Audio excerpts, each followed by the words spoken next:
సంపాదిస్తే ఇవాళ పక్కన చూస్తున్నారు 110 నెలల అధికారంలో ఉండి నెలకు 1000 కోట్లు తగ్గకుండా 1,00,000 కోట్ల పైన దోసుకున్న ఆయన పిల్లలు కత్తులతో పొడుచుకుంటారు ఒకరొకరు పంపకాల తేడా వచ్చి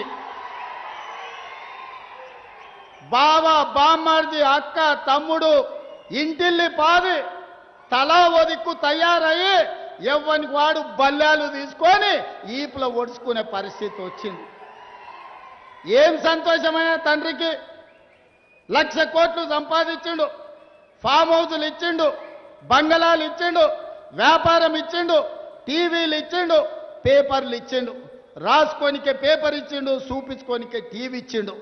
కానీ వాళ్ళకు ప్రశాంతత కానీ ఆనందం ఇవ్వగలిగిండా? దోపిడీ సొమ్ము ఇవాళ కుటుంబంలో చిచ్చు పెట్టింది. ఇవాళ వాళ్ళు కొట్లాడుకొని ఉరిమి మంగళ మీద పడ్డట్టు వాళ్ళు పొడుచుకునేది విడిచిపెట్టి మన పేర్లు తీసుకుంటారు.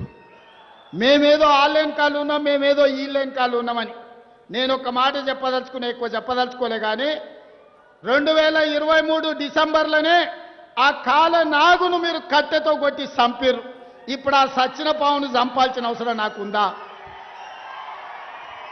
బీఆర్ఎస్ అనే పామును, ఇది కాలకూట విషం ఉన్నది, ఇది ప్రజలను దోసుకునే అనకొండ అని 4 కోట్ల ప్రజలు డిసెంబర్ 3 తారీఖు నాడు బండరాయితోని మోది ఆ కాలకూట విషమున్న కాల నాగును ఆయల్లనే తెలంగాణ ప్రజలు బొందబెట్టిరు, మాడ వలగొట్టిరు.